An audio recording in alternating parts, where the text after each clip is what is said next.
And joining us now from Cairo is the economist Mr. Abubakr الديب to discuss the latest developments related to U.S. President Donald Trump's statements on tariffs in the Panama Canal.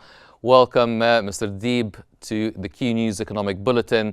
Let's start off with really trying to know how might Trump's rhetoric on imposing tariffs impact the U.S.'s relations and relationships with major trading partners such as China, the European Union and Canada.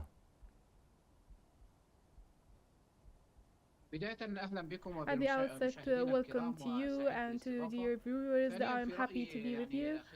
And at my opinion, the inauguration speech of President Donald Trump was an earthquake, not just to planet Earth, but also to Mars, because these statements are very important and very serious and dangerous for the biggest economy in the world related to immigration and economy and supply chains.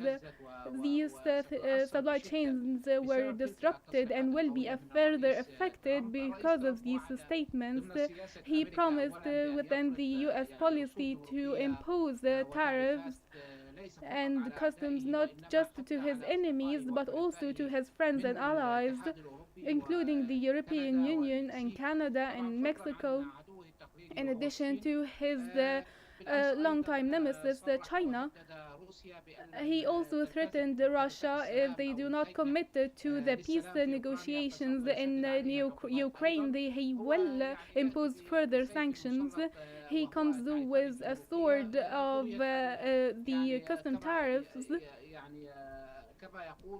He wants, as he said, that he wants to build the U.S. economic power again, posing a lot of restrictions on imports to the U.S. from all around the world to pave the way for American companies to produce for self-sufficiency.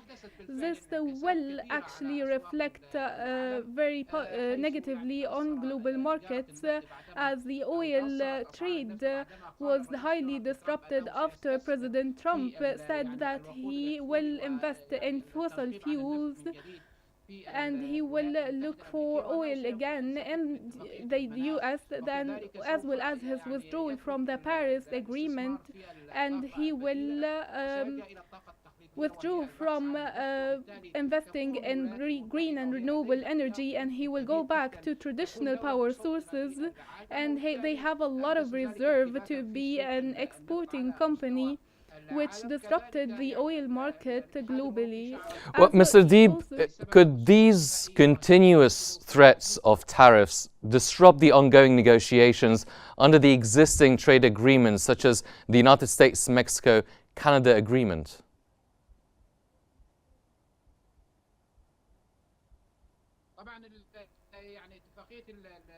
Of course, the USMCA agreement, named as NAFTA, it is a group agreement for the preferential trade between US and Canada and Mexico. There is a high volume of trade exchange between the three countries, including 125 US dollars exports from the US to Canada. When they impose tariffs on these exports, it will cost the Canadian economy $450 million, which is a lot of money for Canada, which is, of course, a very large company. They have the third world oil reserve, and they have 20% of the world fresh water. It is a very important and strong economic state, but with these tariffs and duties, it will be highly impacted. 25% tariff will impact the Canadian economy, as well as Mexico. Also Germany. Germany will lose the 1% of its GDP because of these new tariffs to be implemented during the next few weeks or months.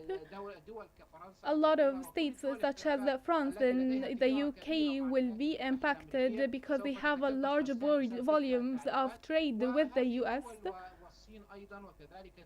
We can also talk about China and other states will deal with the US with the same treatment. They will also impose the tariff which will harm the international trade arena and will disrupt the trade movement in the world, disrupting supply chains, and we will see again high inflation rates as well as the restricted cash policies. The US will benefit partially, but they will also suffer from negative effects such as high inflation and restricting the cash policies. Mr. Deeb, now talking about the Panama Canal, how could Trump's statements of taking back the Panama Canal affect the relationships between the US and Panama and other Latin American nations?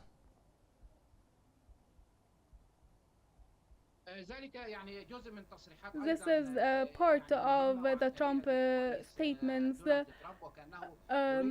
as he wants to be an empire for the US, not just a president. He wants the annexation of Canada to the United States, as well as the Panama Canal and also a Danish island. All of these expansion plans are very controversial. And talking about the Panama Canal, it is 100 years old canal, which is highly important to Canada. It is 23% of the total revenue for Canada, and it makes Canada the most stable state in Middle America because of the foreign currency the canal introduces to the national income of Panama. So, and that's why Panama will not leave this Panama smoothly. The US, of course, is a very strong power, and it will be a conflict, but there are international resolutions that would rule such conflict with the presence of the United Nations and the Security Council. He wants to make the changes to the entire region, which will require global consensus to be passed through by the Security Council and the United Nations. It's a significant also. This Panama Canal is significant to the United States. Trump accuses the Panama Canal of high duties and imposed on the US ships passing through the canal. He accuses Panama of a lot, and these will be the excuses for taking over the canal to pave the way for negotiations to reduce the duties imposed on US ships to pass from the Atlantic Ocean through. Also, the Danish island and the EU states opposed these measures and these statements. We have seen German and French and British statements rejecting the Trump desires and hopes.